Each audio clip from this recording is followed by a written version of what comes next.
What's up, everybody? This is Sam, coming to you with what I hope to be the first of basically a weekly installment called Whiteboard Wednesday. So basically what I'm doing is taking what would be an article format, putting it into a video. That way you can either watch it or you can, lay your phone down and just listen. Similar to the podcast, but there'll actually be video content if you choose to watch. So Whiteboard Wednesday is just going to be different topics that I come up with for the week to talk about. As well as potentially being, schematics, drawings, things like that.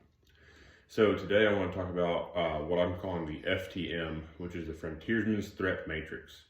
So one of the things that we run into a lot of the times, especially, myself, I did, and others that I know of, is that with social media and the networking that we try and do, we kind of get hyper-focused on one specific threat or one specific possibility.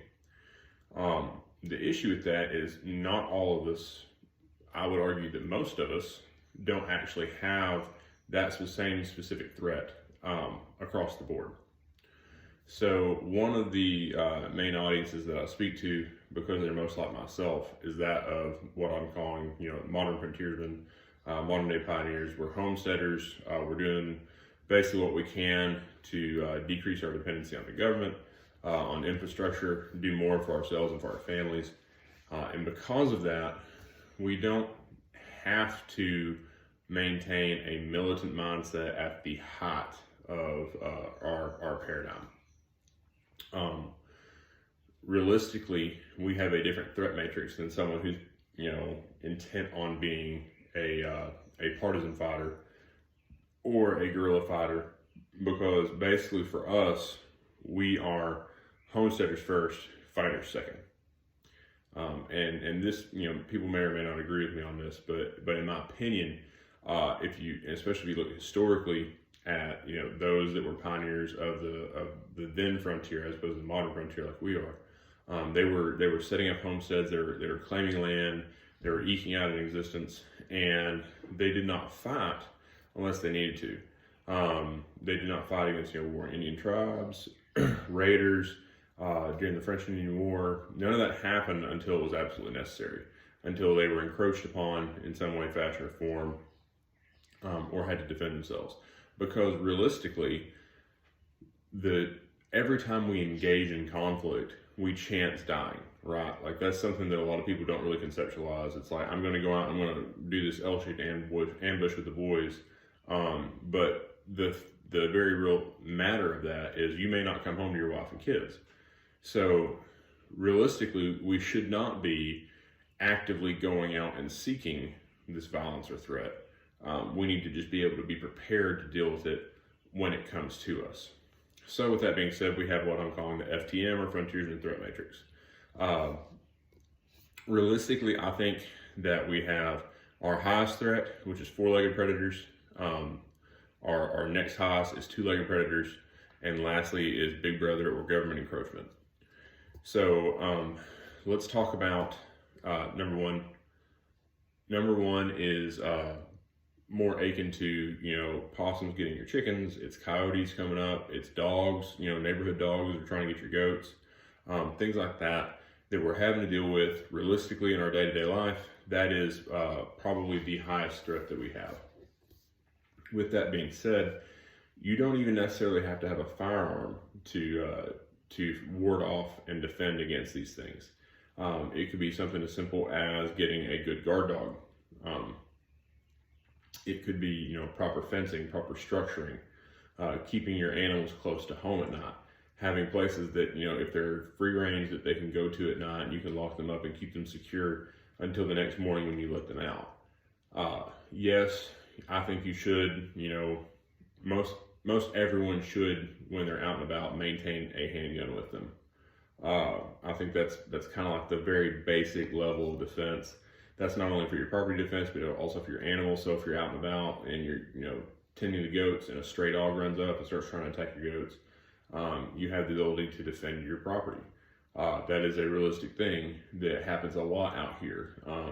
It happens very frequently, actually.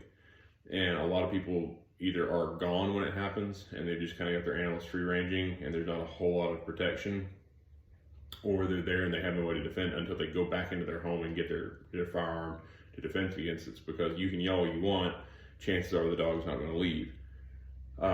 You can keep a rifle with you. You can do that. It's just in my findings as day to day goes on, it's just much more feasible and realistic to keep a handgun in my waistband or on my belt. That way I'm not having to deal with the long gun, putting it down, slinging it, or anything like that, especially if the kids are around. Or if someone pulls in and I need to go talk to them or something like that, I don't have to put the rifle down. I can keep it concealed on my person as far as the handgun goes, and I've got a realistic level of defense for that. Number two are two-legged predators. So these are the general shitbags that you deal with in your day-to-day life. This is you going to Walmart and somebody decides to shoot it up. This is you're at a gas station, somebody tries to rob you.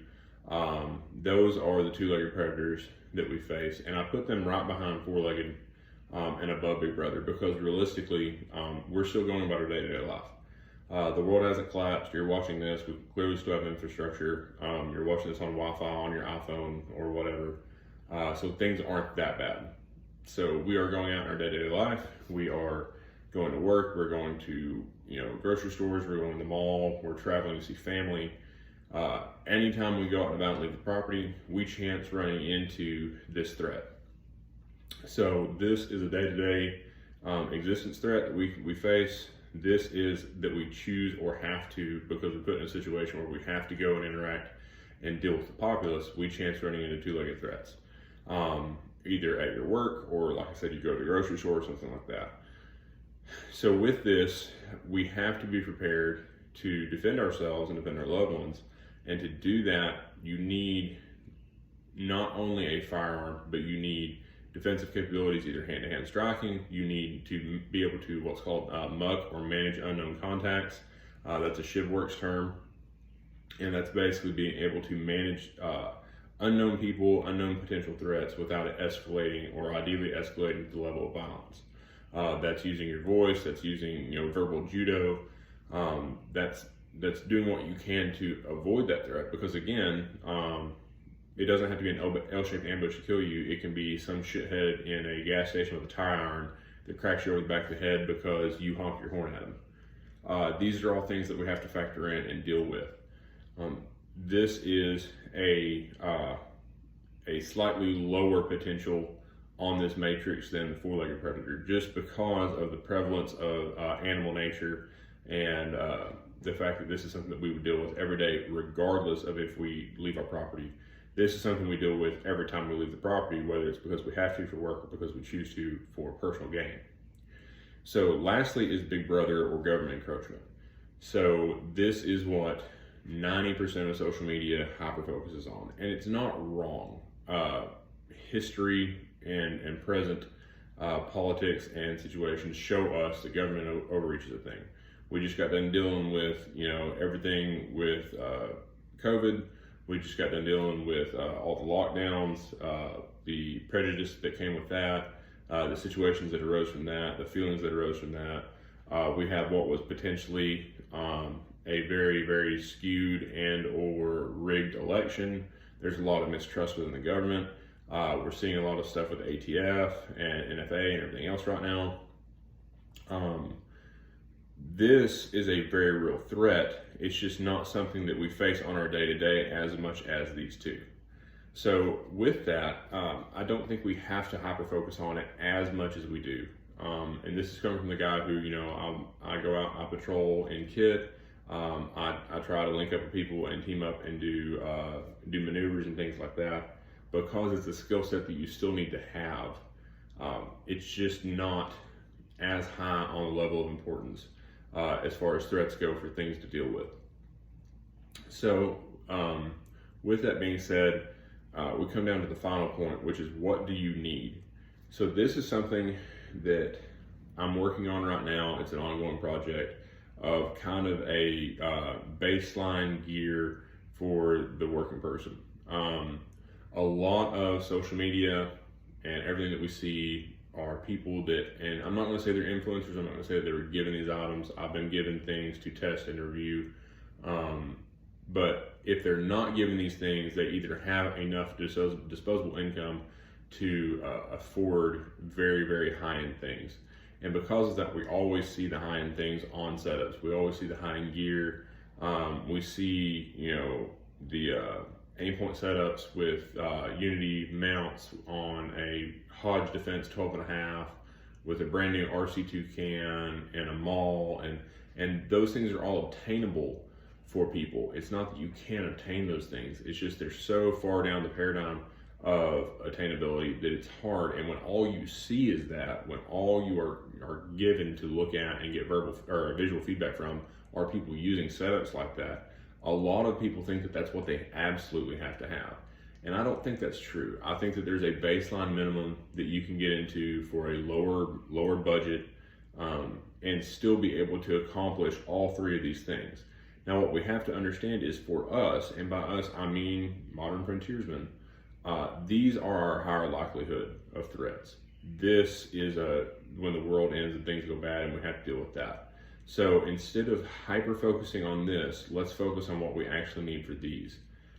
Do you have to have an optic and white light setup that can be thrown from a helicopter, drugged behind a Humvee, and then blown up in an IED and still work? Probably not.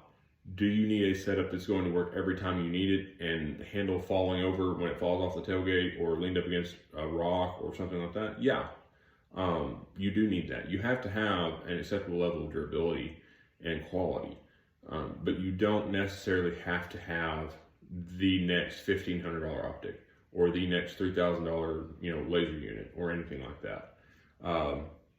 That's not to say that we have to cheap out on everything or that we should cheap out on everything. There are things you absolutely should not spend the least amount of money possible on. And that's not what I'm talking about. I'm not advocating for going on Amazon and getting, budget tier Asian airsoft gear and knockoff ACOGs or anything like that. So if that's what you're thinking, that's not what this is. This is looking at a realistic level of investment for people that are, trying to start a homestead. They're constantly dealing with projects and undergoing things for that. They've got kids. They're down to, one source of income because they're staying home while their wife or their husband works. These are things that I want to bring to y'all as solutions for that. The main source for this came from John Mosby of the Mountain Gorilla blog. If you look at any of his stuff, he doesn't necessarily focus, but he uses what he would classify as budget tier items a lot of the time. And he runs things really hard, and he has a very similar need to what I'm talking about. And when I talked to him about it, I messaged him, and it ended up being a comment in one of his weekly articles. He was like, yeah, I use what's considered budget tier stuff because it's what I need for me, and it works. And there's a big condescending look at, but it works for me as a statement, and that's mostly because it's been so skewed by people who are using the absolute cheapest thing possible and saying, but it works for me, when it really doesn't. So going forward, there will be some videos and articles. One will be this week of some setups and options and things that I'm doing to my fighting rifle and kit to be a little bit more budget minded for y'all. So anyways, guys, this was the first iteration of Whiteboard Wednesday, talking about the Frontiersman Threat Matrix. I hope you enjoyed it. If you did, let me know. If you didn't, let me know. Always put a comment on the video. This will go on Patreon and then eventually make it to YouTube. So as always, keep an eye out, and God be with you and your family. Stay safe. Take it easy.